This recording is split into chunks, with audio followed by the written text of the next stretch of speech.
We are live on my end here. You can see if you screen. I'm screen sharing with you, so you probably can see the chat a little bit on my end. But my end is showing we're not live. Sure, just give it a second. This is just a raw. Yeah, I already have the ad playing. Usually when the ad plays, that means we're probably going to be live. Yeah. It just announced it right now that we are live. You want to go ahead and introduce us? Yes. Hello, everybody, and welcome back to another stream here. It's Josh is back at it again. Josh Refiners, Josh with your own. Josh Squared. With you. Josh Squared. Josh Squared. We're Josh Squared. Yes, Josh Squared. That is indeed a fact. This game just got underway here. 3rd and 6 for the Colts already here. Rams putting them in 3rd and long situations. As I'm currently also sending the stream out to my family, so if I'm looking down, that is what I'm doing. But Daniel Jones out there already. Indiana Jones, as we've all been calling him. 3rd and 6. Rams get pressure. Jones has to Pittman for a big gain. First down, Quentin Lake with the tackle. And Daniel Jones, by the way, playing kind of MVP level football. Shockingly, wouldn't you say so far? No, I think so. He's been playing really well, and that's why I talked about in my video, just kind of being concerned about that a little bit. Not concerned, obviously. It's Daniel Jones still. You don't want to freak out about that. But we definitely want to acknowledge he's been playing well. The team's been playing well. They have a good offense right now. The defense got to get to the quarterback, as always in every case, right? That's what the strength of this defense is going to be, getting to the quarterback. So you get to Daniel Jones, and then you can bother him a little bit. I think Josh might be echoing a little bit, so if he is, I apologize. I'm trying to see if I can fix that for you. If I'm echoing, type echo in the chat. But Jones takes the handoff on 1st and 10. They're going deep early. Interception, Cam Curl. Early turnover for the Rams. Curl has a nice return. Curl passes midfield, and he is going to go down at the 45. Great play there by Cam Curl. The first pick of the year for Daniel Jones. Yeah, and that's a big thing. Like I said, he's been playing really well. But if you get to Daniel Jones this game, if you can bother him a little bit, maybe the pressure got to him a little bit, I think that's definitely what's going to help you start seeing the true Daniel Jones that we all know and love, right? Again, respect to Daniel Jones. I know he's been playing pretty well. I'm kind of rooting for the guy because I kind of hate the amount of hate that quarterbacks get in general, but especially Daniel Jones, him getting some hate. I don't love to see that, but ultimately, today I'm hating on him for sure. Yeah, that was a great play by Cam Curl. Read that ball so beautiful. We got some guys in the chat. Craig back on. Welcome back, Craig. Cam Curl picked off. Let's go Rams. I totally agree. And the Rams, Don Curl, INT. Yes. Big start here for the Rams, as they're going to be backed up all the way to the 20 of the Colts because they're saying that Curl was down by contact. Let's see if that's the case. And let's look. Yeah, that is definitely the case. Yes, he was definitely down by contact. So it negates a really good return there from Curl, but not what you want to see there. Unlucky for the Rams, but obviously a great play there from Cam Curl. So early on in the secondary, living up to the task that they really didn't in the second half last week. Yeah, 100%. That was a concern for sure. And I think right now, starting off with an interception, the reality is Daniel Jones didn't throw one all year yet. So the fact you're able to pick him off early in this game is good news for this defense. And hopefully the Rams can hold up against this Indianapolis Colts offense that, again, might not be scared of it typically, but they are playing well at the end of the day. They are. Stafford takes snap in the first play. Hand off to Kyren Williams, who already picks up a first down. Nice hold and run there for Kyren. And some of the keys to watch for this game, obviously, some of it was the secondary in general after Osada and Mitchell. Obviously, the Colts, Michael Pittman, Tyler Warren, obviously, the two guys you need to look at there in the pass game. And for the offense, something I talked about at length in yesterday's video was spreading the ball around more. Having more guys touch the ball, having a diversified offense was big. They really talked about that, but they haven't done it yet. First down, play there to Puka. That's going to be a gain of around 8.5. So it's going to be second and long one there. But obviously Puka and Devontae have been good. But outside of that, Josh, the Rams need other guys to step up in the pass game. We keep talking about it over and over again, right? Don't want to keep bringing up, I'm not pocket watching here, but Tutu Atwell, right? You pay him $10 million. You want him to be a receiver 3 for you. So far, hasn't really been a good receiver 3 option. I want to see more Jordan Whittington, to be honest with you. I don't care about the contract. The Rams don't care about the contract as much. Throw Jordan Whittington out there. I don't just keep throwing Tutu if he's not really doing much. And right now, he hasn't really been too impressive this year to live up to that $10 million contract. But you need him. I'm hoping that he can obviously turn it around at some point throughout these next few weeks. For sure, maybe today could be a breakout game for Tutu Atwell. Yeah, maybe. That's the hope. When the Rams gave him the contract, it was definitely a bit confusing, but we were hoping he was going to be doing something, but not really this year. Kyren runs for another nice game. The Rams' O-line doing a good job against the Colts D-line, which is not great. I mean, Kwity Paye and Latu are both still developing players here early on, and DeForest Buckner was questionable coming into this one as well. Stafford, deep drop, gets hit as he throws, and that probably should have been intercepted. That was not a great ball there whatsoever, but hit as he throws in the arm, he looks like he's going to be okay.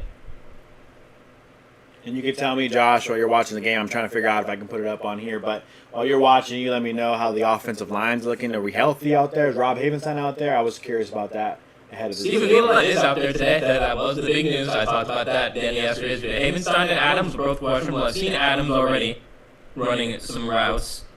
And for this game, by the way, Terrence Ferguson, inactive coach's decision for this game. So definitely interesting. Same thing with Bo Limmer, inactive coach's decision.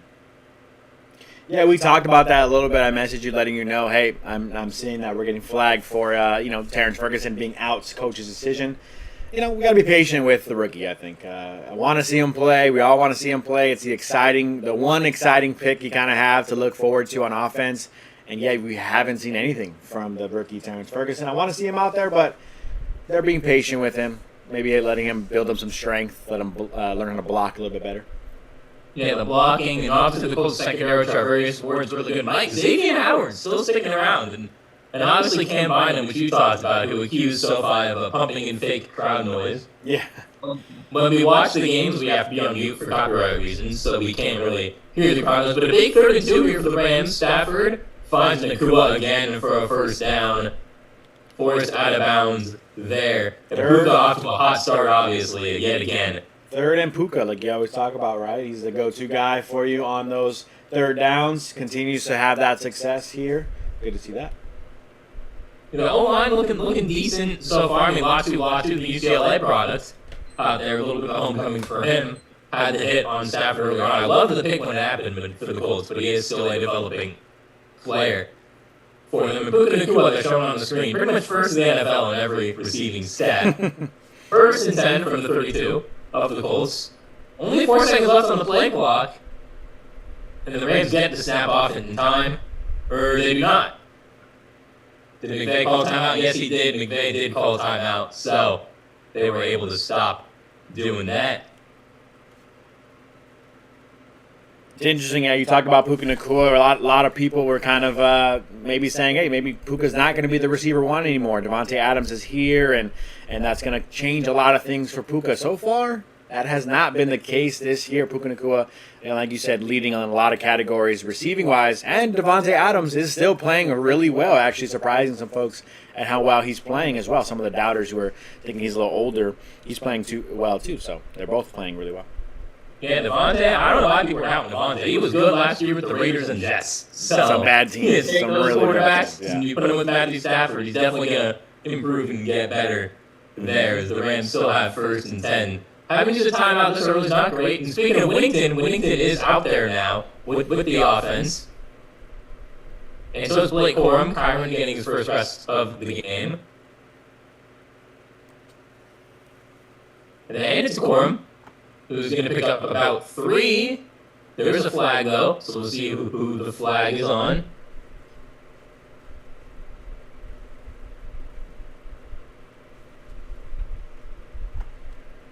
And we're still awaiting the call here. Let's see. Looks to be defensive holding. For those who haven't seen the update. New York Giants officially beat the Los Angeles Chargers, the undefeated Los Angeles Chargers in New York today, so that was interesting. Wow. I mean, as I've been telling my Charger fan friends, when it goes too well for the Chargers, something's going to go wrong. I mean, obviously, Joe Alt getting hurt is not what we wanted to happen in the go-wrong scenarios, but them losing to the Giants, obviously, if you didn't see Malik Neighbors as well, looks to be torn ACL. But Stafford, Puka Nacua Mumpfeld, the new guy there, but he could not haul it in.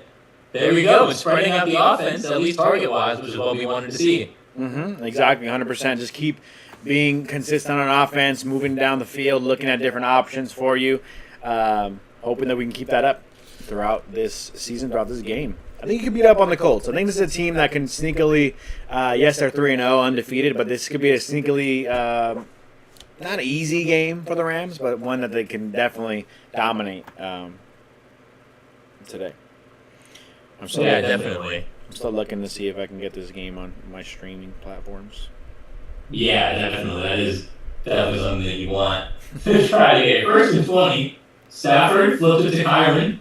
Saves a loss of yards to pick up about 5. But that definitely would have been a loss if they couldn't pick that one up. Double check your mic for me, Josh. Looks like it sounds like on my end you kind of went into a different mic right now. A little more echoey. A little more computer mic, it sounds like your default mic. The default mic is my external mic. Or it sounds like your internal built-in mic is what it sounds like on my end. Craig Harwood says Jackson Dart gets his first win. Giants about to beat the undefeated Chargers. Yeah, I just announced that. Sorry, I wasn't reading the chat, Craig, when you said that. But yes, interesting there. Jackson Dart, the new starter out there in New York. It looks like he's going to be solidified there for the rest of the season, most likely. Yeah, he is. And also, Jordan Whittington picks up the catch there on second down to try to fix my mic here. There we go. Didn't I just ask for that? I wanted to see a little bit more of that. Just, again, ultimately, you're going to have Devontae, you're going to have Puka. Those guys are going to be there, but you wanted to see a little bit more from the other guys like you talked about as well. Yeah, it's also chat. How am I sounding in chat? I'm trying to fix the mic here, so hopefully that is getting better here. The Rams, Don says, another hold to slow the drive down. Are you seeing that on your screen? I am, but almost an interception there for the Colts. Probably shouldn't have been picked yet again. Zaire Franklin gotta pick that one. As it looks like the Rams are in field goal range, and this is another big thing. Will the Rams field goal unit clean up the mistakes from last week? But a terrible pass there from Stafford, in all honesty. He was trying to find Igby, but the defender read that one perfectly. Yeah, Stafford, he's known to being a little bit of a gunslinger, but I think he needs to be a little bit careful with some of the throws he makes. This year I think he's had a couple questionable ones where I'm like, oh, that's my Hall of Fame quarterback. Not expecting him to throw those types of passes. 42 yards up from Cardi is right down the middle and good. So the Rams look to have shored up the field goal kicking problem. They take a 3-0 lead here early on, but again, the Rams not able to score, getting close to the red zone yet again, getting in those 7 points, which the defense did their job the first drive, but will they continue to do that against this elite Colts offense? To be fair to the field goal kicking unit, it's not easy to block those guys they have in Philadelphia, so just kind of cutting them some slack a little bit there. I'm not anticipating much field goal issues throughout the year. The biggest thing is making sure Cardi's comfortable back there and making his kicks. That's all we're really hoping for. When it gets blocked, it gets blocked. It's kind of very tough to be super frustrated by that. It's just a good play by the other team, in my opinion. Obviously, your blocking can be better, but yes, it can be here so far for the box score here. Stafford is 4 for 6 for 30 yards. Kyren, 3 carries, 30 yards. That would be 10 yards per rush, which is exactly what you want to see here. Is Levi in the chat said the Colts have the worst red zone defense in the NFL. Yes, they do. I talked about that in one of my videos, saying how I really expected the Rams to get 4 touchdowns today. I really think they can, and obviously not off to the start you want against the worst red zone defense in the NFL, but it is still early in the game. It's still the first quarter, and we'll see how the Colts bounce back, because this is the first time Daniel Jones has had a bad drive really all season. So let's see how he bounces back, and this could be what shakes his confidence for this game, because the Rams, this is really a must-win game for them, because they'll fall to tied for last in the division with a loss. Yeah, the division's playing super well this year. I think that's definitely one of the concerning parts for the Rams. The key pieces for them this year is, yeah, you can play well, but if the teams in your division are also playing well, it makes it a little bit tougher for you come playoff time, trying to make those the final wins of the division games. All of a sudden going to be weighed a little bit heavier. Any injuries you deal with, it's going to obviously be less window and room for error. So, got to keep winning. Got to keep winning against teams like the Indianapolis Colts. Again, 3-0 team. They are good. I get it. They've been playing well, but I think the Rams are the better team. They're going to think they're the better team as well. They got to start playing better and win against a team like this. Yeah, they are. They are. The Rams, in my opinion, are the better team than the Colts here as well. So definitely something to look at. And on defense, something the Rams haven't really had to do just yet, because obviously the Colts drive ended so early, was can they stop Jonathan Taylor? That's the main thing. They were able to really stop Saquon last week. That was the one thing the defense continued into the second half. But let's see how they can stop the league's leading rusher in Jonathan Taylor. And a big kick return here for the Colts, as that was actually Josh McCarty who had to come in and try to make a tackle there. Big return by the Colts, almost up to midfield. A rare mishap there for the Rams on the kick return unit. It was a good kick by Carty, but just bad coverage there as Dolak got beat. Carty's the guy that's able to actually get him out of bounds.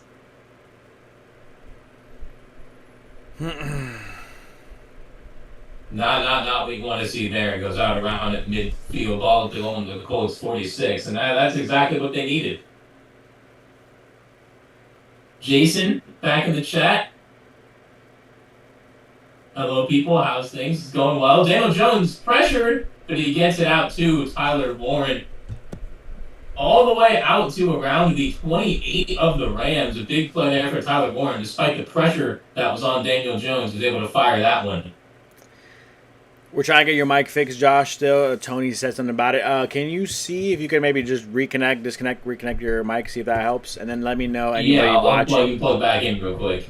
Anyone watching, let me know if my mic is also having the same issues. I know it might be a little echoey on my mic, but Jason Jackson, shout out to you for commenting as well. Let us know how you guys feel about the mics going on. I mean, we're trying to fix it right now, but I don't know. Hang on. Yes, we are. It sounds better already with you, Josh.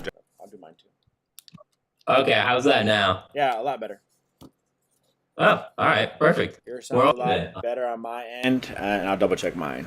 You guys can let me know in the chat how you guys are feeling.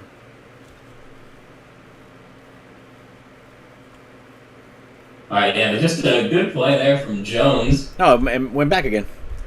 I don't know what happened. It sounds like it's fine, and then it just changes. Really? Yeah. That's weird. I didn't do anything differently. Yeah, it was perfectly fine, and then it changed. 2nd and 5, Jones just puts that one down. Oh, Craig said it's a lot better. All right, perfect. No, it was. I think it changed back. I'm telling. I could hear it on my end. It's weird. It's like it was sounding fine, and then Craig said mine's fine. But really?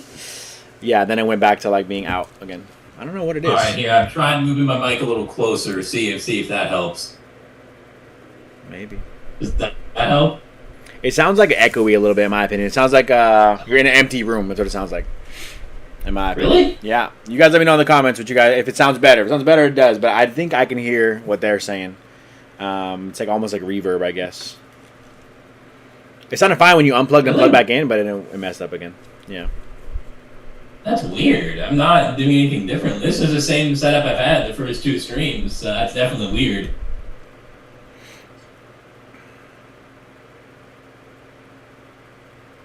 Jones, 2nd and 15. Almost another interception as Cam Kitchens comes in, gets his hands on that one.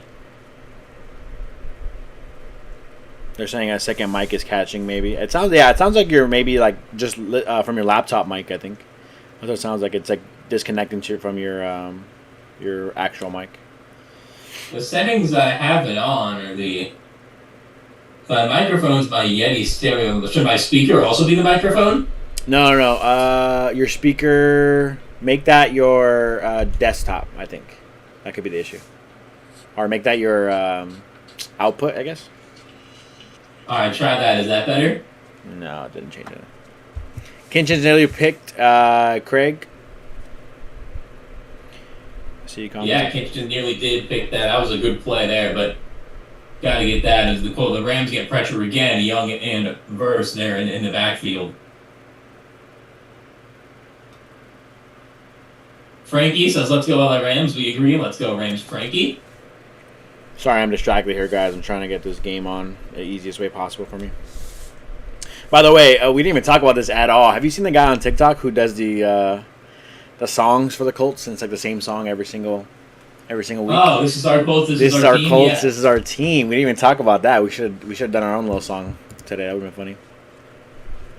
We should have tried to create our own song. Yes. He's a beast, by the way. I love that guy. I mean, I'm happy he's seeing success. He is. He does it every week. It's a funny song for sure, and I acknowledge that, but super hilarious. 3rd and 25 though for the Colts from the Rams at 43. Just trying to get some yards, getting field goal range here. Rams get pressure again. Jones caught by Mitchell at around the 34, so the Colts are most likely going to attempt a game-tying field goal here as well. How far is this field goal going to look? Looking like around 50.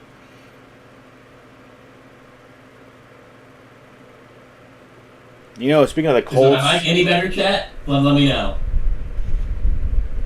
It sounds the same to me, but the Colts, speaking of the Colts and kickers, I just saw a video last week, 2 weeks ago, Rodrigo Blankenship. He's trying to make his way back into the NFL, former Colts kicker. I really liked him. The look of him was kind of funny. A lot of people thought he looked like a little bit of a nerdier guy, I guess, and so he got pretty popular for that, being a good kicker. But he's trying to get his way back into the NFL. He's making the top 3 distance, the furthest distance kicks of every week until he gets a chance to try out again in the NFL.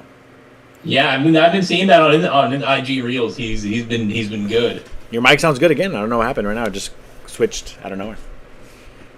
You know what I did? What'd you do? I just turned my mic in the opposite direction. There you go. Maybe that helps.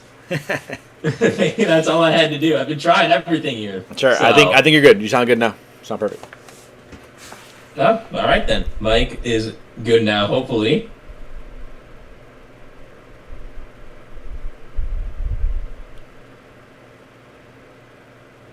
As it is 3-3, by the way. The Colts did make that kick. All right, 3-3 game. I mean, all these games start a little bit. It's afternoon game. You start a little slow here, so I'm not really too concerned yet. The offense didn't look too bad out there, throwing Puka the ball, moving the ball around like we said. Stafford throwing a couple questionable throws, it sounds like, but overall, so far, solid game. How's that pass rush looking on your end, Josh? The pass rush is looking good. They're getting pressure. Verse and Young able to get some pressure. The secondary is looking good. Kitchens also almost had the other interception of Daniel Jones. So this Rams team is doing a good job of of guarding Daniel Jones and these receivers so far, except the Tyler Warren play.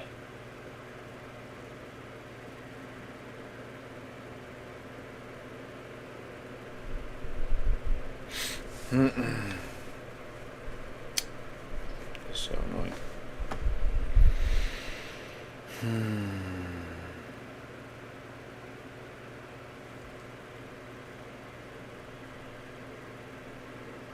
Is Daniel Jones not having the best game? 4 for 6 for 50 yards is okay.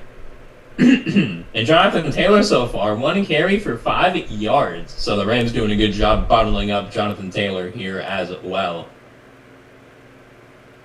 And that's the key there. This year, altogether, this whole year, this team is kind of wanting to prove themselves, I think, as a good run defense, and that's one of the keys for them to compete this year. I mean, you got to just slow the run down, and they did a good job against Saquon Barkley. Unfortunately, Jalen Hurts is a pretty good quarterback, and he threw the football around the Rams defense.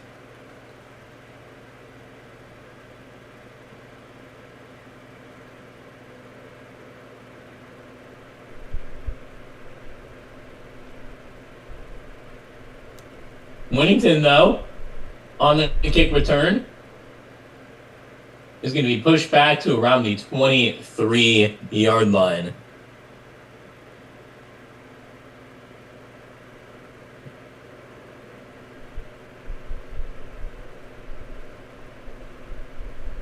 Levi says the Rams are going to trade for a corner, potentially. I did see some news that the Seahawks, so Tariq Woolen, could be available at the trade deadline.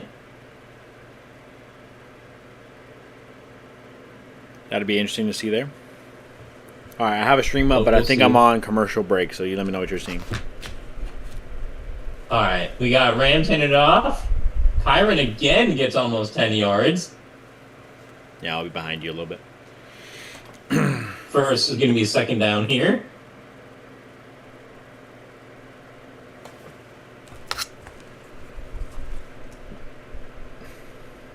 And the Rams, according to this broadcast, do have the highest under center rate in the NFL per snap. And Jason said we need TDs, not Cardis. Yeah, we do. We do need some touchdowns.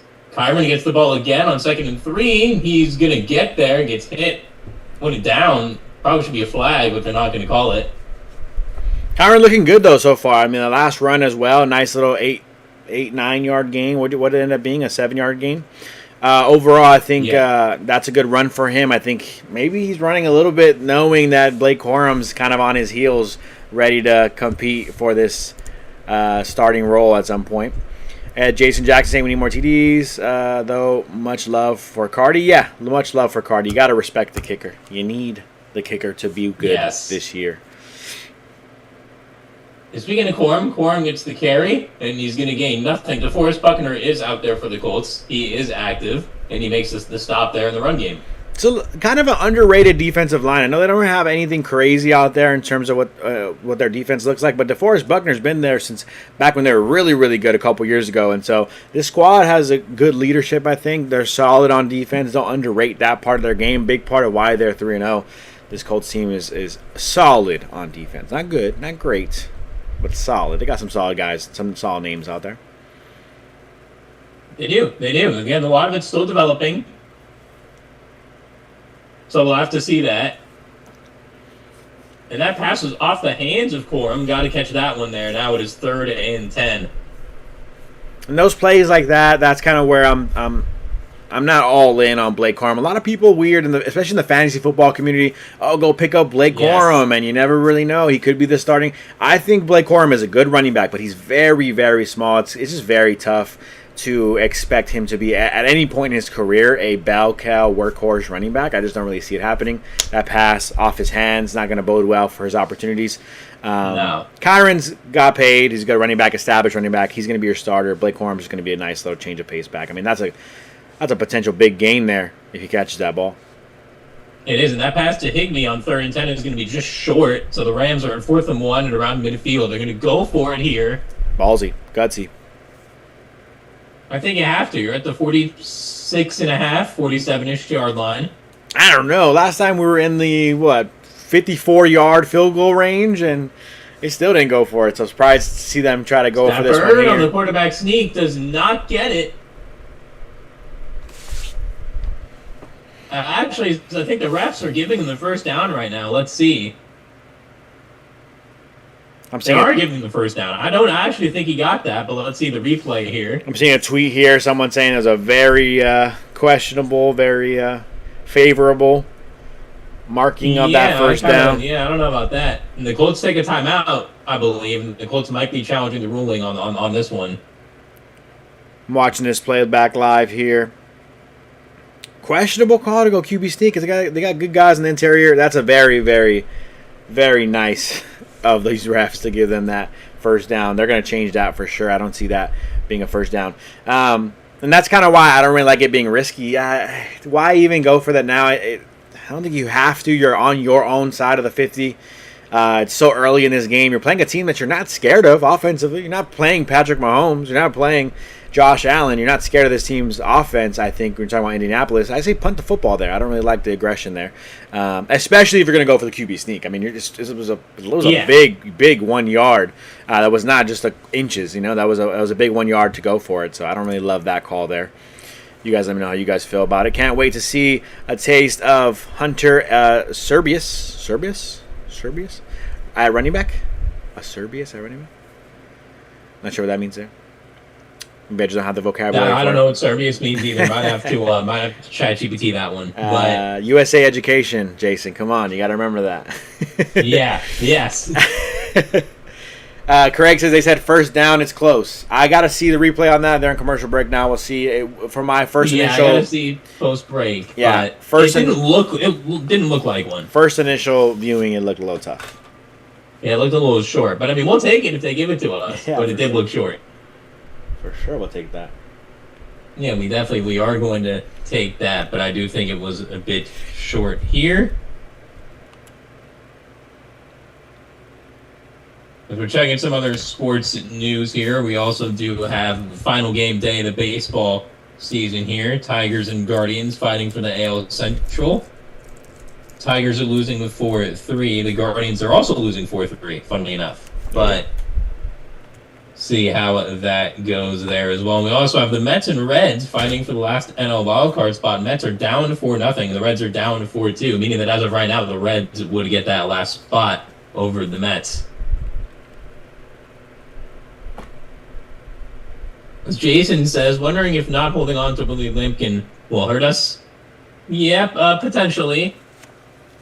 Potentially. I mean, Colin Sheldon, I do think is a good center. I think he's going to bounce back from last week. But again, Bo Limmer being an inactive coach's decision doesn't bode well for us.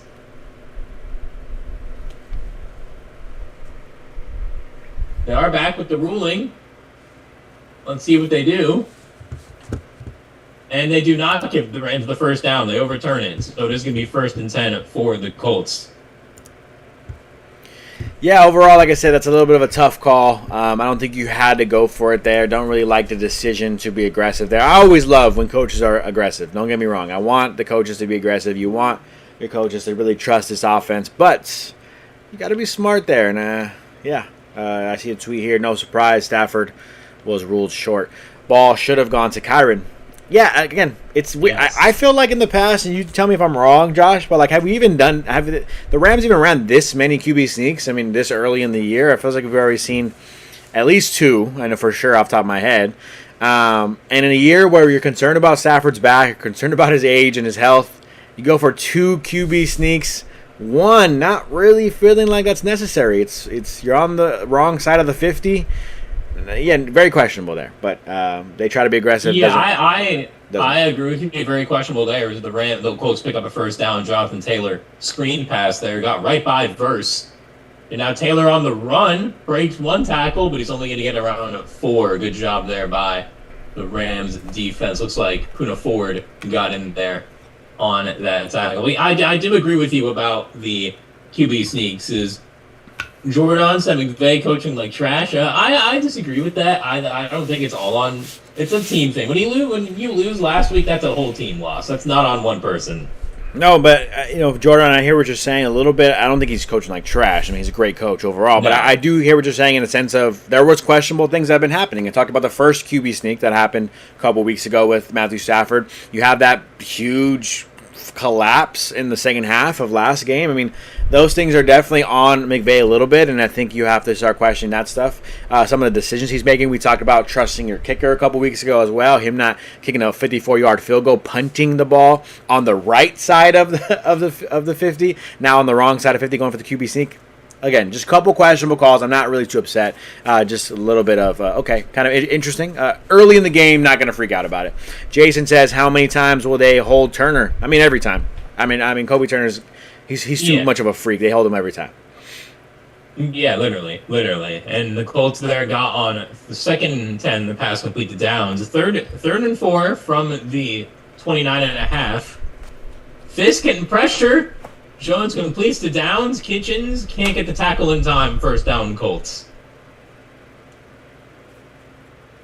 Good pressure there from Fisk, but Jones, again, reading the pressure well, reading the field well, and getting the ball out just in time.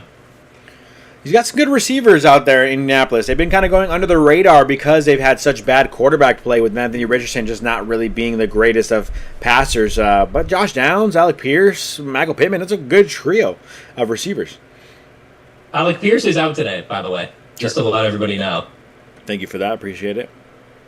Yes, because I saw that on the injury report last night when I was doing my notes, and he was questionable. So was Buckner. Buckner out there. Have not seen Alec Pierce out there just yet. Jason said Oldboy will be playing in his skivvies soon. that last play, Jones got the first down, but you got to give credit to the defense for getting to the quarterback, putting a lot of pressure on him. Yes, he makes a throw, but they did what they had to do, put some pressure on him during that pass. As we're going to a commercial break, it looks like. Yes. Jason says Pittman is a beast. I agree. I think he is. Very underrated. This last couple years, he's been super underrated in fantasy football, especially because again, their quarterback play has been so inconsistent. But with Daniel Jones, you got Michael Pittman, you might be a little bit more, little excited. Yeah, I mean, Daniel Jones has been really good to start the year. I mean, we'll see. He has to end the year in the same way, in my opinion, to be the franchise quarterback for the Colts, just because, again, the Colts are a bit of a team in limbo. I mean, the last time they had good quarterback play was probably middle of the year when Carson Wentz was there and kind of playing good for the first half of that year. Yeah. No, honestly. I wanted to show you, since we're waiting for all those commercials going, the reason why I was late today, I wasn't super late, but I was a little late. I was at a card show, trading card show. Okay, let's see the haul. At Dodger Stadium. Check out this card right here, $10. I don't know if you can see it. Let me pull my OBS up so I can see what I'm showing you. What you think? Yeah, let's see. It's a 7, PSA 7, but Bo Jackson KC card. Come on. Ooh, okay. Yeah, it's a pretty cool card. Oh yeah, that's cool. Like back it up. Yeah. There we go. Fan of that one for sure. Check this out. Coasters. Sorry for all my non-Dodger fans out there. Dodger Stadium coasters. It's cool. All right, you didn't seem too excited about that one. What else we got in here? This one's pretty cool. Here are the pins. Let me show you the pins first. These pins are pretty cool. That's cool. But this one's pretty cool. I know we're talking football here, but this thing here, is this the one? No, not the guide. This thing here, I'm not gonna open it because I think it's closed. But it's Shohei Ohtani. Sorry for all my non-Dodger fans. It's 50 pages for his 50 or 16 pages, but 50 different home runs. So it's like drawings of like That's all cool. of his home runs from the stadium and like from like a sketched out kind of thing. That's cool. Yeah, I think it's pretty cool. As Jonathan Taylor's running all over us over here, huh? Yeah, Jonathan Taylor did run all over us, and now Ashton Doolin with the carry gets another round 8. Jared Verse able to force him out, and the Colts look like they're gonna have first and goal here pretty shortly. That is a cool guard, though. Thank you, appreciate it. Jason said Mariners Dodgers World Series. Listen, I'm down for that. The Mariners are my AL pick to make the World Series. I do think they are the most well-rounded team in the AL right now. Drop your World Series predictions in the chat. I want to put the Dodgers, but the way they've played this season, I mean, the bullpen, Roki, though, when the bullpen's looked awesome in the last 2 games he's been in there. But I'll let you update us on what's going on here in the game before I say anything about that. What's going on here?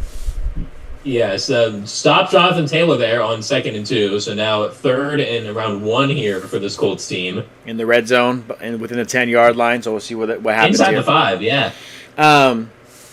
My prediction is the Dodgers, yes, they were coasting all year long. The bullpen's been having issues, but this starting lineup is too good. They're going to the World Series, in my opinion. They're going to have to beat one of the Phillies and Brewers for sure. Maybe both. It's going to be tough. Tyler Bourne, Wildcat. And let's see. Sorry, I had to stop that there. And let's see. Tyler Bourne did that all across his career at Penn State. It's going to be close.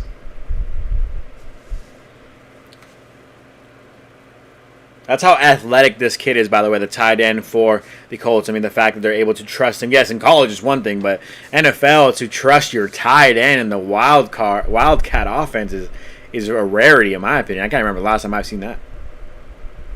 Maybe Prime Kelsey, like 5 years ago, was probably doing a couple. But Yeah, maybe. You might be right. I could remember seeing that. it is 4th and 1 here from the 2. The Colts are going for it. Hand off to Warren. He gets, I believe that's going to be a touchdown, actually, for the Colts. They're going to take the lead here. Tyler Warren just wouldn't go down. They had 4 Rams on him. He just would not go down. We've talked a lot about their receivers. We talked a lot about Daniel Jones playing well. We talked a lot about this offensive line and their defense being okay. But overall, Tyler Warren, that guy right there, is really might be the key piece to why they've been doing so good this season. I mean, just such a literal just unicorn at the position, being able to wildcat offense, hand off the ball to him like he's a fullback, let him catch it downfield up the seam. This guy does it all for this team. Very underrated. I'm not underrated. I think properly rated. I think everyone respects this guy as a good player here. And we have G saying Rams D is awful, way overrated. I don't want to say they're awful, but I will say kind of overrated in the sense of this is not a dominant defense in terms of the names you have all over the field. Yes, the D-line is dominant, but we've been talking about this. You come here to Rams Digest. If it's your first time, you got to watch some of our videos. Josh and I have been saying, got to address the cornerback room. Got to address the linebacker room. Yes, you got guys now, and we like Nate Landman and Omar Spades, and you like the cornerbacks, and they kind of have been picking it up and playing okay. But this team is not super dominant on defense, and the Colts and this Colts offense seems to be taking advantage of that fact. I mean, you want to slow down the run a little bit better than that. It's a tight end, big body guy. Look, you're not going to stop everybody and keep everybody under 20, but that was a tough drive. Yeah. That was a tough drive for sure. It was a tough drive, especially because you don't get the first down. You give the Colts pretty much half the field. There you go. Already, so that didn't help the Rams defense, and also obviously the loss of Witherspoon for at least the next 6-7 games here is definitely the Rams are. Wait, hang on. G said the Rams are best to 6-7 win team. I don't know if you put 6-7 in there on purpose, but no, 6 and 7 isn't even possible. I do not think they're a 6 or 7 win team. Maybe they're not the 13 win team. I thought they could be, but 6 or 7. Well, after today, G, there's a chance that they're already halfway to 6 wins. So I don't think 6 or 7 wins, but I think I hear what you're saying in general. If you do want to say the defense might be a little overrated, sure, maybe. But at this point in time, like Josh said, key point there. You can't expect your defense to hold the other team to 0 when you give them only 45 yards to go, right? There was a questionable call for the Rams offense to go for it there with the QB sneak and to give the Colts that favorable field position. So you can't really, you can't crush on the defense too much. Like the other team's going to score sometimes. No. That's a good drive. Tough way to end it there. You want to hold them to 3, but it is what it is. You'll keep it rolling. This defense is going to be fine. You're okay. And ESG just said both Colts scores were on short field. Let's calm down. Yeah, no, 100%. I agree. 100%. I definitely agree with that. Like, let's see what they do with the full field. I mean, the offense has been great the whole year for the Colts, but we have to see what they can do with the full. The one time they had the full field, Daniel Jones threw an interception. So Carlos says McVay and his play calling is killing this team. They are very overrated. How can you have Stafford sneak there? What a stupid call. Yeah, I think, again, we're overreacting a little bit to the one play. Like, we're down 10-3. At the end of the day, what happened last week, right, or 2 weeks ago, the Eagles game was tough. But a couple weeks ago, we saw them kind of in a battle against the Titans. Maybe you start thinking this team isn't playing super well. You can't be in a dogfight versus the Titans. We talked about that all stream. And yet, the Rams came out and just dominated in the second half. So let's take it easy. We're okay. We're still in this football game. It's not the end of the world here. It's a slow start, like Floyd's saying here. Floyd says Rams tend to start slow and play much better in the second half, but they're not doing much to inspire confidence at this point. I agree, but again, let's calm down here. It's second quarter, 12 minutes left. We've got a lot of time here. And by the way, Blake Corum just dropped the first pass of the drive yet again. They tried to throw it to Corum, and he dropped it yet again. Kyren's playing better. Blake Corum's dropping passes. It's not boding well for any Blake Corum holders on the fantasy football market. I don't know who picked up. I saw ESPN Fantasy was like most added running backs. Blake Corum. I'm like, really? He was getting more touches. He was getting like extremely crazy, wild numbers in terms of yards per attempt, just because he was so explosive. But he just can't maintain that, I don't think. No, probably not. Carlos says it starts with McVay's arrogance. It's pathetic. Also says it's not just this one play, it's a pattern. They are not a good team. I disagree with you on this, Carlos, but I hear what you're saying. I hear the frustration in your voice. We'll wait and see on this team. I think they're solid. I think when you have Stafford, you can't really count them out. But I did see G said the Rams have given up on the season after the Eagles game. Really? I think I highly disagree. You might be rage baiting us, and it might be working, but I have to disagree with that. 3rd and 8 though here for the Rams. Look, I have a must-win bird. I have my frustrations with the team at times, but we can. I think we're doing fine. We're doing fine. Yeah. 3rd and 8. Stafford. Looking to third and Nacua once again, and Nacua picks it up. 1st down, Rams. Start in Puka. Start in Puka. That's what you're going to do every single time. Corum did drop it again, but does Stafford look sharp to you? No, I agree with you, Floyd. Stafford, it's all on his shoulders. I keep talking about this. His health, but also how well and successful he's playing. Didn't look sharp in the second half against the Eagles. Not looking too sharp right now today in this game, but we'll be patient and let him kind of, see what he does. Think about last year, right? We thought this team should trade everybody and call it a season first half of the season because of how bad that team was just playing due to the health issues, but they ended up changing everybody's mind in the second half of the season. So a lot of football to be played. By the way, Blake Corum just ran for a 1st down. There we go. So Blake Corum just picked up over 10 yards there. Zellian said if they play like this at home, again, this is a 3-0 team that we have that we're talking about with the Colts. Regardless of what you thought of the Colts coming into the year, they are 3-0 right now, and they have to be given some respect here. Yeah, and again, we were at 10-10 going into the half, 13-10 going into the half at the Tennessee Titans game, and that's a team that I don't think is good. I don't think they're good at all, and I was a little bit questioning the team, but I wasn't too upset at their first half performance. It was okay. You're in the football game. It's football. Any given Sunday, guys, it's going to be a tough battle. Whoever you're playing, you got to give it all. Every single time. Yeah, it is, and Blake Corum just picked up another 5-yard gain as we saw with the Giants and the Chargers. The Chargers, you thought, were a top 3 team in the league, and yes, it was a close game. They lost to the Giants. Hey, you want to talk about freaking out? We saw the Packers lose to the Browns. The Packers didn't do anything against that Browns 100%. That defense. You got to just kind of be patient with these games. Rams should win this game. There's a lot of football to be played. Let's see how it goes. Yes. 2nd and 5 from the 46 of the Colts. Stafford drops back to Davis Allen, who gets hit at the line. Nothing there. It's a very Blake Corum drive here before this Davis Allen throw. Just Blake Corum, a lot of Blake Corum Kyren on the sideline. I'm seeing him right now on the screen. Interesting there to go to Davis Allen was a little bit of a I'm behind you, so it was a little bit of a tight end screen type of play. Yeah, definitely. 3rd and 5, though, still. Do the Rams go for it here if they don't get it? I think he should. By the way, the Titans got blasted today, 26-0 by the Texans. With 3rd and 5, Stafford pressured, going deep to Nacua. Makes the catch. Puka Nacua. Big gain there for the Rams. Love to see it. I mean, that's just go to that guy, feed him heavy and often. Nice deep ball, 31 yards on 3rd and 5. You love to see that. Yeah, Puka's showing off. Is that Xavier Howard? Yeah, it is Xavier Howard. That's Xavier Howard. Wow, I did not know he was in the NFL until this stream started still. Greg, big play to Puka. Carlos is play calling as a joke. Carlos, let's be positive, man. Let's be positive. Carlos is a troll. Maybe he thought that play call was funny. Yeah.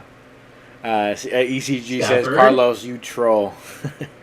Trying to rage bait us. He probably is trolling a bit. Hands off to Kyren. Gets around 8, but there was a flag on the play. Let's see if this is going to come back.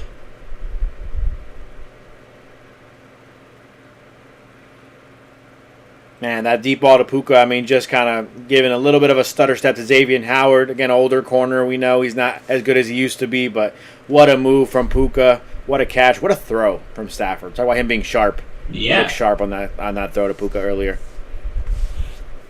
Definitely, for sure. And also, Xavier Smith just got a call for holding on that. So 1st and 20 now for the Rams. From the 23. Kyren with that great run. That flag, you said? Yes, he came back. Kyren on the run.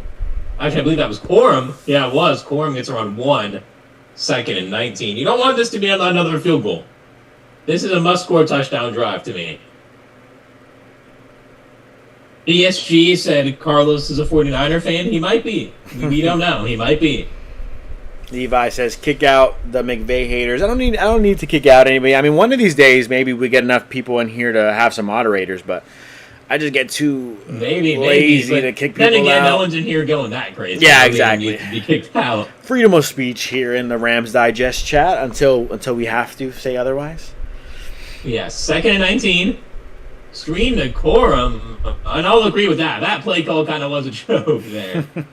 And we do have an injured Colt, I believe. But 3rd down, and we're going to be around 23. That was not a good play call here. You're just you're not doing yourself any favors by having plays like that on 2nd and 19. I mean, give yourself a chance. It's almost like you're kind of packing it in now and you're saying, "Yep, that's it. We're going to go ahead and kick this field goal because that penalty had already shot us in the foot. So let's give up." And it's a little disappointing because I think you have opportunity to score. 3rd and 25. Yeah, I can see that. Carlos said they get a good play and then they go backwards. I mean, yeah, pretty much. I mean, again, maybe Stafford had to check down because nothing was open, but I disagree with the screen call there for sure.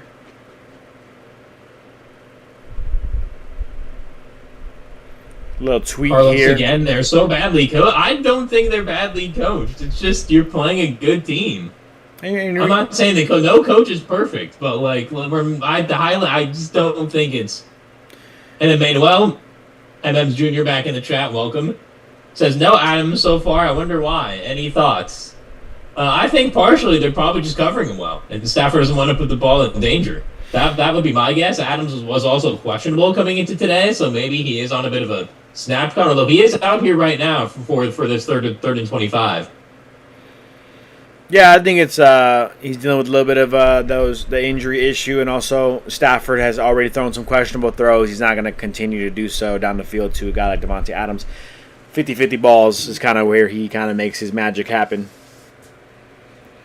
You're not really going to run, picks up around 10. So as Floyd said, welcome back in the chat, Floyd. It looks like we're going to be doing another field goal here as Cardi runs on to the field. A little bit disappointing, but ultimately that drive, you were moving. You're moving down the field. You're driving. You had a nice throw and connection to Puka Nacua. Puka still being your go-to guy. I think overall, that drive I'm okay with. Curious to see why Davante Adams isn't involved much. Curious to see why Kyren was a little bit, especially earlier in that drive, not as involved. Blake Corum was getting a lot of the touches, so just interesting decisions there, but it's fine. You're down 10-6. We can survive. Yes, field goal was good. One stop, we should be That's good. the positive for so far today. The field goal unit does look to be back intact. That looks just be a fluke game. The Rams Don says penalties and red zone offense that's killing us. Yeah, it is. That's really all it is. The defense itself has been fine, but the penalties on offense have not been good. But now the Colts are going to have the full field to work with. So let's see how this Rams defense can play when the Colts actually have normal field position.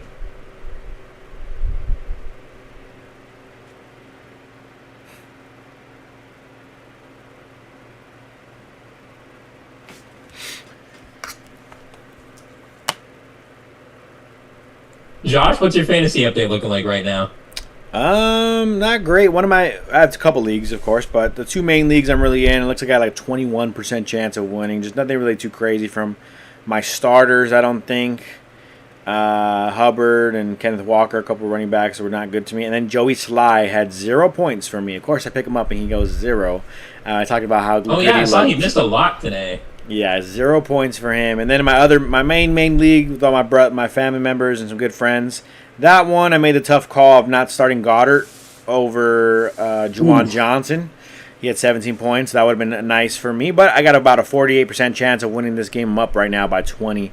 Caleb Williams, the starting quarterback for my opponent, he has negative 0.56 points. So that's good. Oh, wow. Yeah, mine is not going too well. Chuba, for me, was not great. Gibbs was good.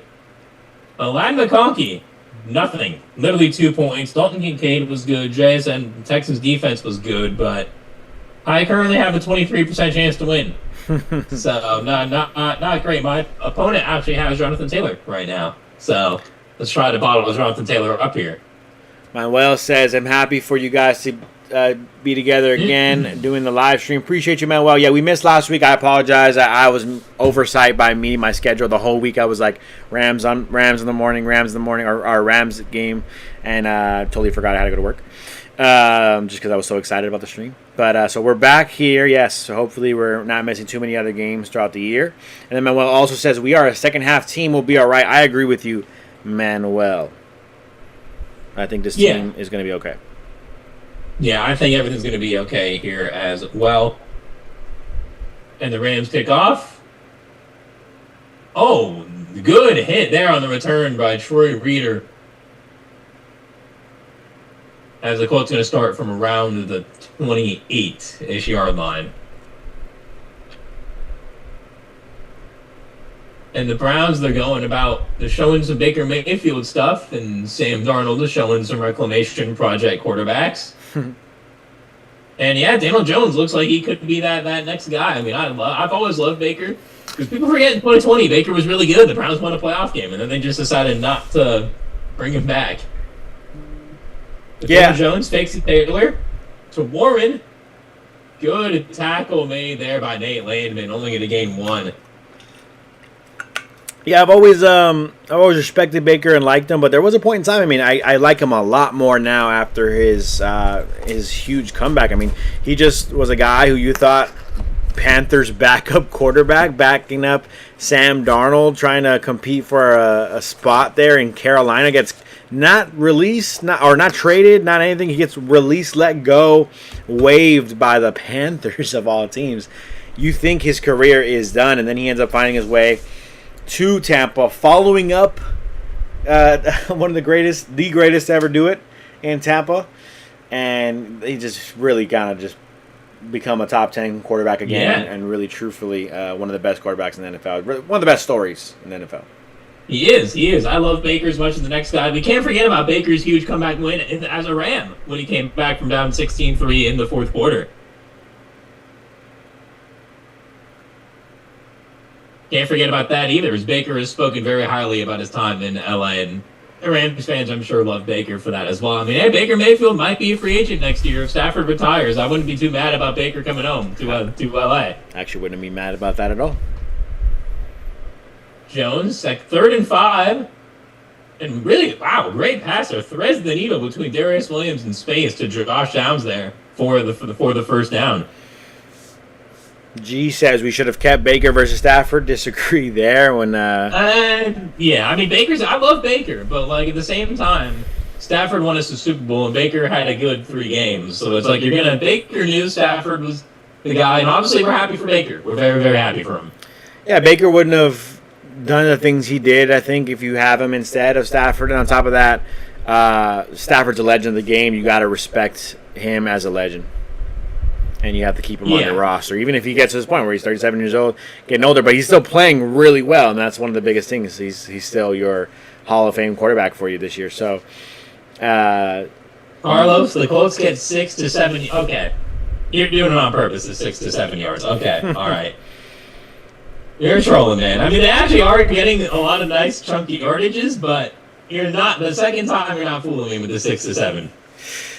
G says, what's going on D? We're getting sliced. I think the middle of the field is wide open. I mean, we talked about that with Nate Landman and Omar Spates. The linebackers is just not the best in coverage. And I think the Colts know that, and they're taking advantage of that right now with their tight ends up the middle of the field. They are. 1st and 20, though. Colts got called for holding. Dangerous pass there. That was a nice breakup. Landman got his hands on that one to Tyler Warren. It's going to be 2nd and 20. Nice play there by Landman. And that's what they're going to have to do. Nate Landman, right? We keep talking about you want the linebackers to be better. Nate Landman, Omar Spates are going to have to be those guys. They just don't have anyone else behind them to cover better or anything like that. So they got to be those guys. Nate Landman saying, you know what? Enough is enough. Let me cover this guy. Let me show you guys why you brought me here. Leader of the defense. Making a play. He has been. He really has been the leader. 2nd and 20, though. For the Colts, this would be a big stand here for the Rams. Jones Gonna airmail it deep. Nobody home. Have an overthrow on everybody. Overthrew Pittman and the entire defensive backs. 3rd down and 20 here for the Rams. This would be a nice stop, and the Rams can get the ball back to end the half. And the Rams will get the ball to start the second half since the Colts started off with the ball. Game break earlier. You want to know what's happening in San Francisco. Travis Etienne, it looked like a 48-yard run for a touchdown versus the Niners. Put them up 7-3 versus San Francisco. It's nice. We like that. I did not take Etienne in fantasy, and I'm regretting it. Yeah. 3rd and 20. Jonathan Taylor gets around 6. So going to definitely be a punt here for the Colts. Nice stand here by the Rams defense. Yeah. Like you said, very nice stand. A couple good plays. Nate Landman diving for that. Obviously, the overthrow as well from Jones. Maybe some pressure on him as well. So overall, good stand for the defense. The penalty helped, of course. Yes. Manuel was like, oh, Nate Landman, the cap man, because he's the captain for the defense. Yeah. Hey, yeah, fair enough. I mean, I hate to say it, Manuel, Indiana Jones is the best at game in football. I'm sorry. It is. It's so perfect. I've said it every video. It's so perfect. I can't really disagree. It's just such a. It is, and that ball's going to be out of bounds near the 3-yard line. An amazing punt there by the Colts. So the Rams would have to go the whole length of the field here. Floyd just said the Rams need to do something with this possession. Well, it's going to be tough to do with this field position right here that the Colts just put you in. Yeah, bounced at the 1 and then went out at the 3. A very favorable Colts bounce there as 2:14 left here in the second quarter. Carter's hyped, and he should be. That was an absolutely amazing punt. Jordan giving us another update here for the Niners game. The Niners are now down 14-3. So the Jacksonville Jaguars are playing really well against the 49ers. So that's good news for any Rams fans because we're all Niners haters, right? Yes, and by the way, Shohei Ohtani just hit a home run, 5-0 now Dodgers. Yeah, and Shohei Ohtani, 55th home run. Sorry for any non-Dodger fans in the chat. 55th home run is his career high, and I believe they said breaks the Dodgers single-season record that he just set last year. Yeah, I was going to say, because I think Sean Green's probably 3rd, right? The 01 season? You would know more than me. I'm not the most historic knowledgeable I know Bill guy. Trey had a big Dodger year too, but maybe Duke Steiner from back in the day. Matt Kemp 2011 is probably up there too. It's another homer season, but. And by the way, speaking of baseball, can we all like the stream right now for the Astros missing the playoffs? Even if you're not a Dodgers fan, I think everyone would like Please. should like the stream. Everyone liked it. I told all my friends that's a ring in my book. Even if the Dodgers don't win the World Series, that's a ring in my book. If the Astros miss the playoffs. Not As a we ring. have Carlos saying ring. Colts are very well coached. They are. I'll give them that. The Colts have been doing Narumo, by the way. Let go in Cincinnati. He's looked really good with this Colts defense. So maybe it wasn't a Louis Narumo problem there in Cincinnati. And Carlos said, too bad the Rams are not. Again, we're not going to keep repeating it, but... So the coaching, in my opinion, is pretty equal. Clayton Kershaw, I know we're not a baseball channel, but just kind of looking at some tweets here. Clayton Kershaw actually went 6 scoreless innings in his final start of his career up in Seattle. Well, regular season start. Sure. I don't think he's going to start in the playoffs. I don't think he's going to start for divisional you. round, he's not going to pitch? He's not pitching He's not pitching for sure in the wild card, but he's not starting for you in any game. I don't think. Yeah, it is. It's Kershaw. You're telling me Game 2 at home divisional series, you're not going to put him in? He's not going to start for you, but he's going to come out the bullpen for sure. He's not starting though. I think he's So done. you got. I mean, I guess you wouldn't go 5 starters. Wait, the game is back though. We'll talk about this more at halftime. Devontae Adams with his first catch of the game. Their game of about 5. My fantasy team needed that for sure. Hey, I think a lot of people's fans, and the Rams needed it more importantly. Rams needed that more importantly to get Devontae Adams more balls. We do have a 2-minute warning, so now we can go back to some Dodgers talk here, or baseball talk in general. Put in the chat your favorite baseball team right now, playoffs or not. I was saying that you're too good. You're too good in your starting positions otherwise, outside of Kershaw. I mean, even Emmett Sheehan would probably be a better option for them than Kershaw. He's a beast, man. He's a beast. He is, but like at the same time, like you have your four. You know it's Snell, Yamamoto, Glasnow, Ohtani, right? You know that. Yeah. But like, why not just have a fifth starter? There's something you need it. You need it really. I mean, yeah, but like also like there's been rumors the Dodgers might try to use Ohtani out of the bullpen in the playoffs. That'd be tough to do. I think they have to put him in the outfield. They said if they want to do that. Yeah, which I don't know if he's ready to play outfield yet. Levi says Brian Thomas Jr. has been killing me in fantasy right now. I hear you. I traded him away after week 2. Didn't want to deal with it anymore. Was very frustrated. ESG talking about Carlos hijacking the chat. I don't mind if you guys are chatting a bunch, Carlos. We are chatting a lot, Carlos. So negative too, Carlos. But we'll try to read through, see if you have any good points to talk about here. Even that pass to Adams is low. I mean, you can't complain if he's catching the ball, you know. Yeah, but like then again, it's also about to do the 2-minute warning. Like I don't think you're trying to do 2 minutes. You're just trying to get the playoff. You regroup. Have 2 minutes, try him out in the field. By the way, my fantasy team you were talking about earlier, if I can win this game with David Montgomery at 1.2 points on the day, as well as my starters being Matthew Golden and Trey Tucker at receiver and flex. Wait. Did you check your lineups today? I had Terry McLaurin out, Mike Evans out. Fair. Jalen Waddle, do you really want to start him over there? I mean, yeah, sure, I could have started him a more safer pick, I guess, but playing against the Jets defense, I don't know. Don't like it. But like Sauce won't be on him. Sauce is gonna be on Tyreek. I agree, but I'm still kind of meh on that matchup. Yeah, I mean, I started Ladd McConkey. Yeah, I shouldn't be talking. I mean, that's not a bad decision. Yeah, 2 points. Manuel says Carlos is a possible undercover Colts fan. JK. You might be. Hey, if you are a Colts fan, that's totally okay. You can admit that. You can let us know. We don't mind a little bit of hate. Yeah, it's okay if you're a Colts fan. That's totally fine. If any Colts fans are here, I hope you are enjoying the channel. If you're seeing it for the first time, as Kyren picks up the first down there.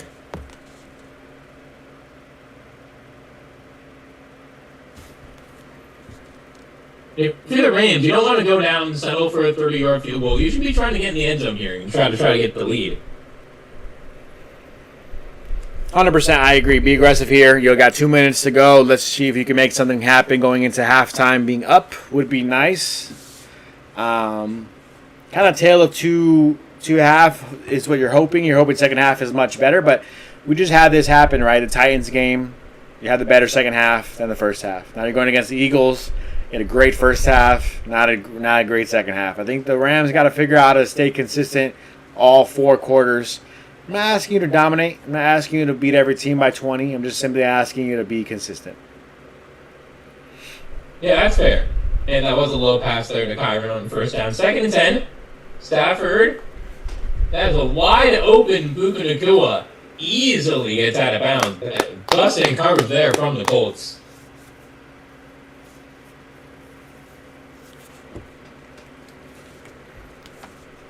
To around the 38-yard line here.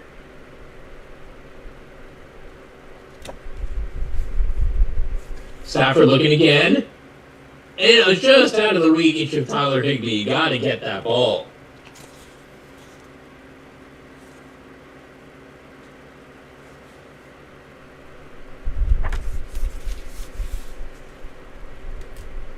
Just off the hands of Higbee.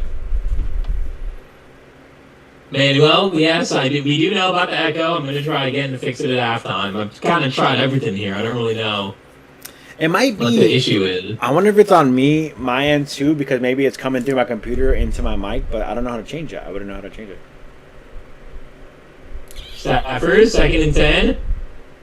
Completely overthrows Nacua there. He overthrows Nacua and Xavier Howard. 3rd down and 10 here.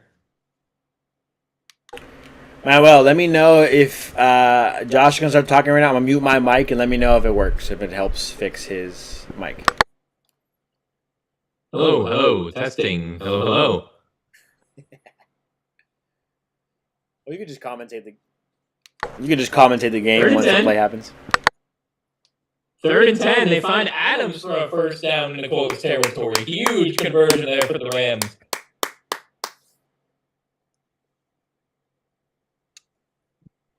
Manuel says, I still love you. Thank you, Manuel. We love you too.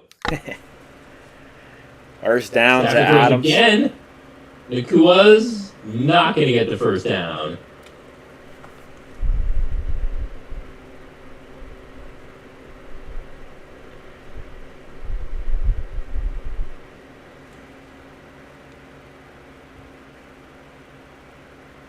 Second and 1. Stafford, Iggy wide open, gets to the 21. Another first down. 32 seconds left to go here. Floyd says, looks like we're going to get points, but how much? Yeah, interesting question here. We'll see. Rams do take their second time out, try to save the last one. You hope 7. That's the hope, but at this point, you're kind of, as long as there's no sacks or turnovers, you're kind of guaranteed 3 at this point.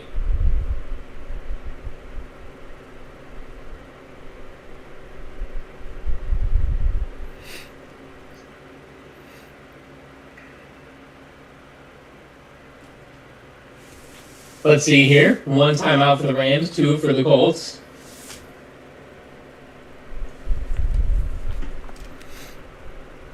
Both mics are working now, Floyd says. All right, perfect. I might have fixed it when I muted myself, but we'll see. We can look into it during halftime. We're trying a new setup here from our end tech-wise, so we're still ironing that out. Yeah, 100%. Thank you guys for First bearing and with 10 us. here from the 21. Stafford.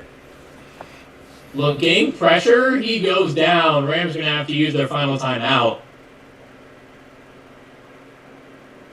Big sack there for the Colts.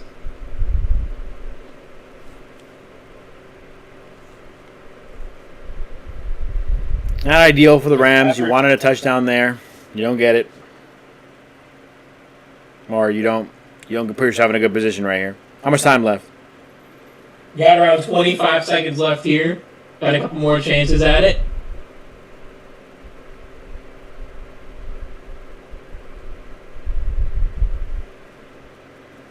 Ball to 27, 2nd and 16 now for the Rams. Big loss.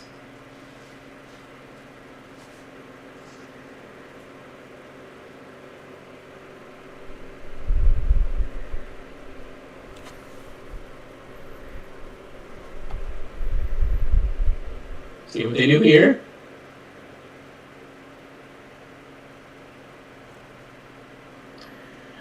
Stafford screens it to Nacua. Nacua gets the first down. Big yardage there for Puka. Rams are going to move quickly to try to get into the playoff here from the 10. Actually, not from the 10. As what happened here? Clock stopped at 11 seconds.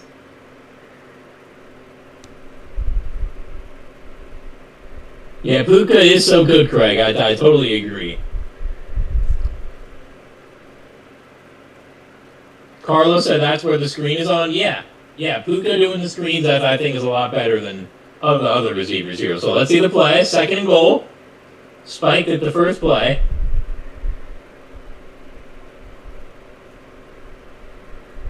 Stafford looking. End zone. Touchdown. Devontae Adams. Rams take the lead. That's what I'm talking about there. You got to target that guy, especially when we're talking about down in the red zone. That's the guy you want to look for.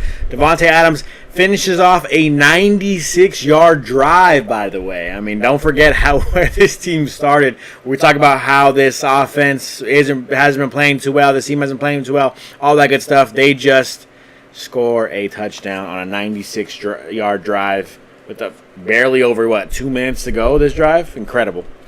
Yeah. That was an amazing drive by the Rams.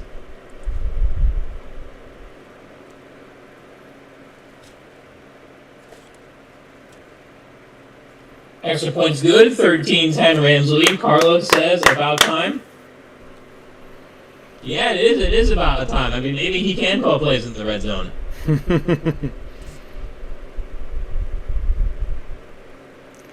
I mean, just a great throw. Pretty solid coverage. I mean, just a nice 10-yard throw down the middle in the end zone. Devontae Adams, I mean, can't say it enough. The addition that he has been to this team, helping Puka Nacua get open. I mean, helping himself, obviously, get those opportunities. Incredible to see him. For sure. Just gives a whole new dynamic to this Rams offense. I mean, he wasn't there much in the first half. There when it matters most. Yes, there when it matters most. You guys are not going to believe me. I should have posted it ahead of time, but in my mind, I said touchdown to Adams from Adams Jr. We'll believe you. Well, I think you said that a couple weeks ago, too, when we were on live. You might have called one of the drives as well of who finished off the touchdown. So we'll say you have the crystal ball right now. We'll give you some credit. See if you can call one. Yeah. No pressure. Whenever it comes to you, though. If it comes naturally to you, we'll see what you can call another one later in this game. Yes, we will have to see there.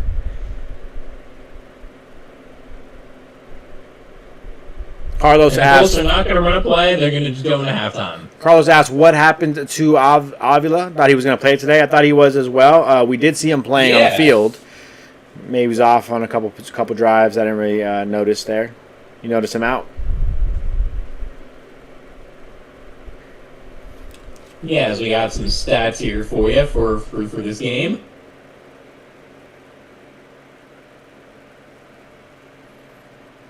Daniel Jones, 10 for 14, 85 yards, and a pick. Jonathan Taylor, 5 carries, 25 yards, 5 average. Not getting a lot of carries so far. The receiving side of things, Josh Downs, 4 catches, 24 yards.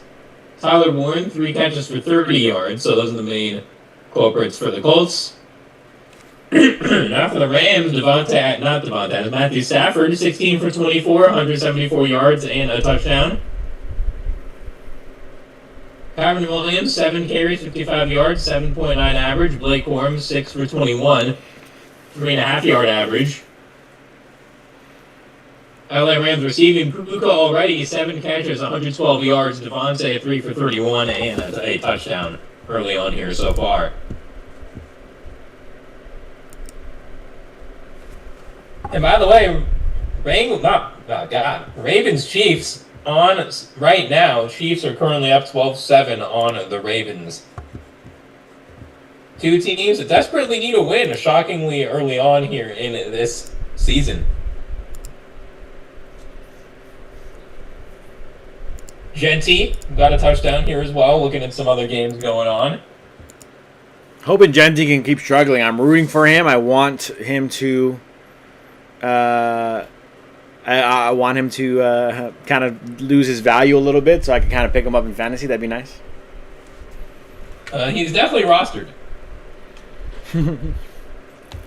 If he's not rostered, I don't know how. No, he's rostered. It's just I want to see if I can make a trade for him when his value's low. I actually might need that because Chuba Hubbard's been awful. I have Gibbs. Gibbs has been great, but Chuba's been awful. I got Chuba like the 10th round. I thought I got a steal, but yeah, he's not been good. I think you should be happy with. You should be solidly happy with what he puts out for as an RB2. I think it's a solid pickup. I know he's not playing well right now, but gotta give him some time. Should have been 2 picks. That is definitely fair. Floyd says should have been 2 picks. If you're talking about Matthew Stafford, a couple tough throws right in that first half. Not really ideal from what you see out of Stafford. Hey, could have been, should have been, wasn't. And that is true. I was looking at some other scores here. Raiders up 7-3. Looks like the Bears might score here. Caleb, not great so far. 64 yards and an interception. Gino, 1 touchdown, 2 picks. Damn. Never really been a Gino guy. I've never really understood it with him. Jordan Tutuela has for sure gotten snaps this year. He just hasn't been very effective with those snaps. Not very involved in the offense this year. Yeah, by the way, looking at some other games here. Patriots dominating the Panthers 42-13. I thought this was going to be a close game, but not at all. By the way, Drake May looked awesome. 14 for 17, 203, and 2 touchdowns. And he, speaking of Chuba Hubbard, 10 carries for 49 yards. Is that great. If anyone has Juju Smith-Schuster out there, Juju Smith touchdown from Mahomes as the Chiefs go up 13-7 first half of that game versus Baltimore. Good game. Ever since Juju made those TikToks in Pittsburgh, it's gone downhill for him. That's kind of what I realized. Yeah, not really playing too well. No, Juju one catch, 4 yards in the touchdown. Like, look at Juju's 2019. He had 1,400 yards. Like, look at that. And then he made the TikToks, and it wasn't great. I mean, his first year with the Chiefs, he was pretty good. He had almost 1,000, but he had 231 yards in total last year. Like, it's not great for Juju right now. Not at all. I mean, great opportunity, right? It's in there as the number one receiver right now in Kansas City, you would think. A little bit better than what he's putting out there. Yeah, I mean, again, ever since he made the TikToks, the USC guy is a California guy, so got to appreciate that. Xavier Worthy back for the Chiefs as well, for any fantasy players out there, too. Yeah, Kareem Hunt, 4 for 8. Yeah, I was thinking about picking up Kareem Hunt, but yeah, he hasn't been great. Carlos saying the Rams need to make sure they can get to Jones more, make them go a full field and don't give up short fields. Yeah, that's what they did on the last drive. They were getting to Jones.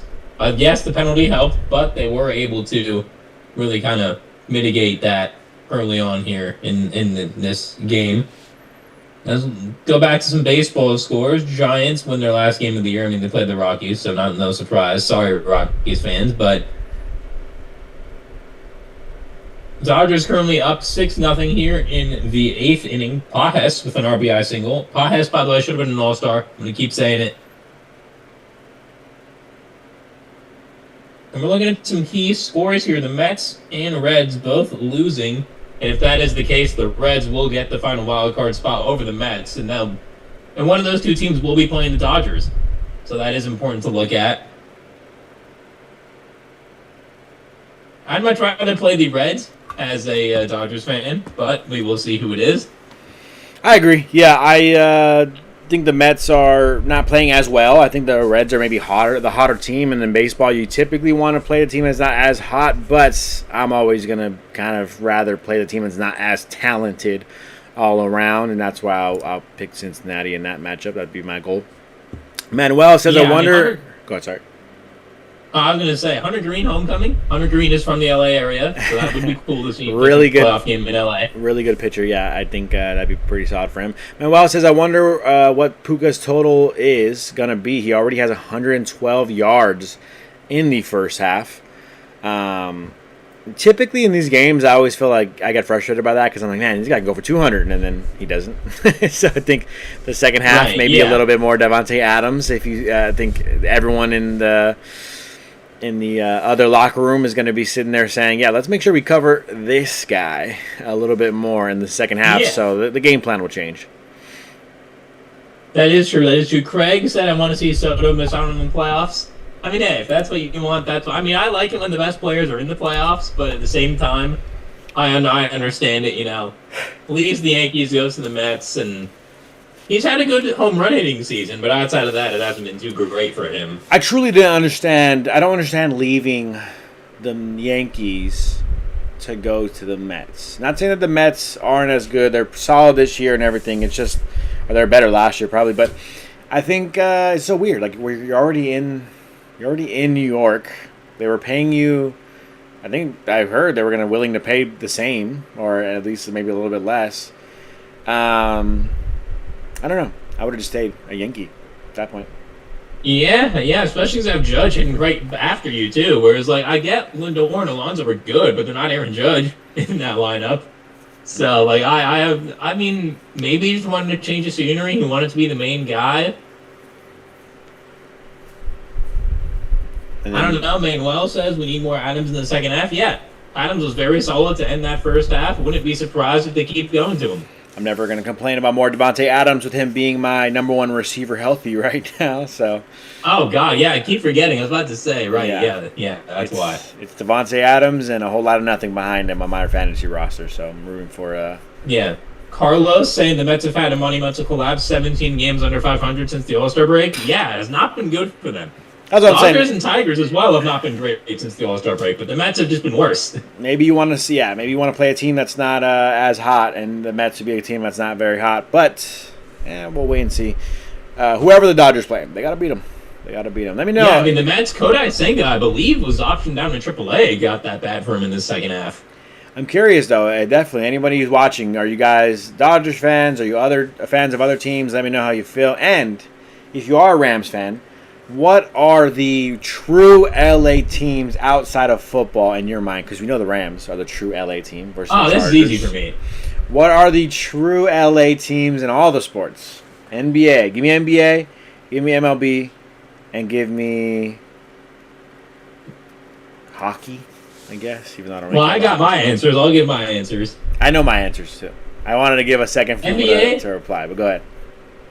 NBA is the Lakers. If you say the Clippers, we might have to kick you out. I'm sorry, but if you say the Clippers, you're lying to yourself, I think.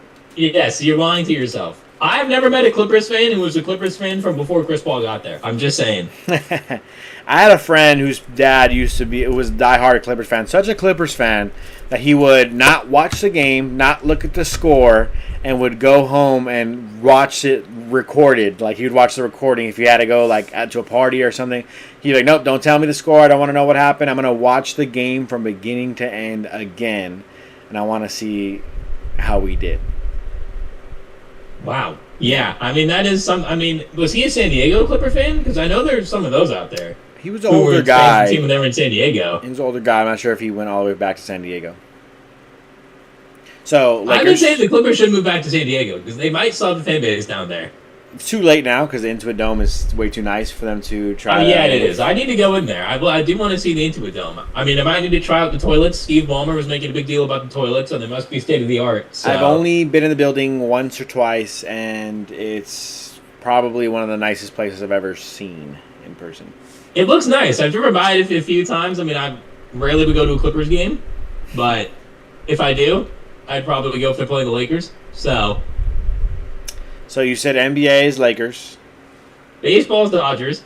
Baseball's Dodgers, don't question your mind. Because Anaheim's in Orange County. It's impossible for Anaheim to be considered an LA team if you're not in LA. Sure. And I mean, a lot of my friends are Angel fans. I don't hate the Angels. I want Mike Trout to be good. I want him to be in the playoffs. And then if we're going hockey, you got to go with the Kings yet again. I mean, the Ducks have a loyal fan base. Fair play to them, but they're not in LA. Mm-hmm. Fair enough. How about soccer? Not that we watch soccer much in Los Angeles. People do, man. People do. I mean, Carlos Vela's decent. I mean, David Beckham was on the Galaxy. Soccer's tough. Because I feel like both have good fan bases. I don't really follow either fan base. If you're a fan of LAFC or the Galaxy, I feel like both. I argue that it's obviously the Galaxy. It's not even a question. The reason why is because, yes, the LAFC does play smack in the middle of LA. They're right next to USC, but the Galaxy were here first. I mean, that has to count for a lot of extra points. Yes, they're in Carson and they're not necessarily in downtown as much, but I think you got to give them that credit. Craig says LA Galaxy. I agree with you. You're talking about David Beckham. You're talking about Landon Donovan. You're talking about Ibrahimovic. I mean, so many guys who've come back from Europe to play in Los Angeles for the Galaxy. It's LA's Galaxy town, man. That's fair. Also, for the Galaxy, fun fact, in my third grade class, I don't know if you guys remember in chat, Chris Klein, a Galaxy player, his son was in my third grade class. Wow. Pretty cool. Yeah. I don't remember the dad much, but I remember a cool guy. You should have been. Hope you're doing well, Chris Klein. Hope you and the family are doing well. Should have been besties with him, man. You could have been besties with the former. I mean, we got along. I don't remember any problems with his son, but I think he moved his son up to LA to a school up there, so sure. I didn't really see him much after that. Makes sense. Floyd says easily Lakers and the Dodgers. In my world, hockey doesn't count. I hear you, Floyd. I'm not necessarily the biggest hockey guy. I love when they fight because they actually let them fight. It doesn't happen as much as you want it to, though. You know. I know. It needs to happen more.